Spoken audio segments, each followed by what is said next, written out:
Friday, let's go to the trading floor in Chicago and talk with Oliver Sloup. He's with Blue Line Futures, and he joins us right now.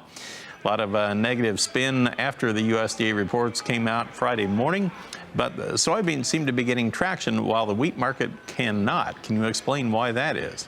Well, obviously we saw Friday's USDA report put a lot of pressure on the market. We saw a big crop get even bigger for corn and beans, and I think you saw really a technical breakdown in soybeans specifically on Friday, 881, 885. We broke down below that, and I think that triggered additional long liquidation, invited new sellers, momentum sellers into the market, and pressed us down towards some levels that may have been a little bit overdone to the downside. So you saw that weakness come in the Sunday night open, but we always take the overnight session with a grain of salt because it is a light volume trade.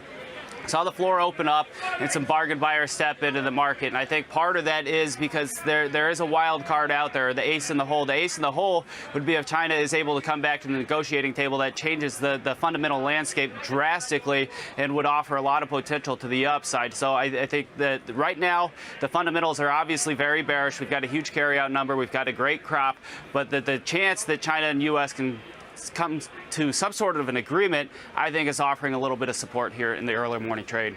But Oliver, following that train of thought, what happened to the fundamentals under the wheat market? We've been talking about all the crop problems all around the globe, and in fact we've been doing feature stories on that here about Australia, and yet the wheat market just cannot seem to get its feet under it here for a couple of days now.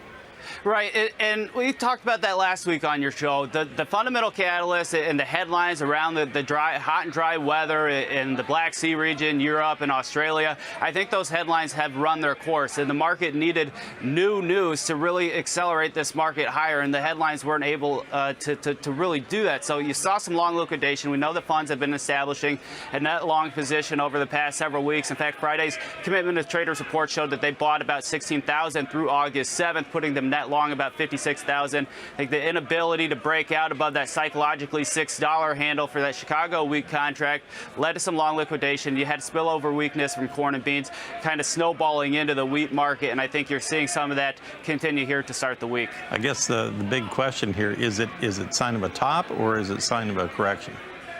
I am bearish wheat on a longer-term basis. I think we eventually break down. That's not to say we can't go higher. I just tend to lean a little bit more on the bearish side. I think there's pretty good technical support down 518 to 521 for that September Chicago contract. There's that was the original breakout point from last month, as well as a couple key moving averages and key retracements on the year. So that's going to be a big kind of pivot pocket to keep an eye on. Okay, we'll come back in a moment and take a look at the cattle and hog market activity. We're talking with Oliver Sloup, and we'll be right back.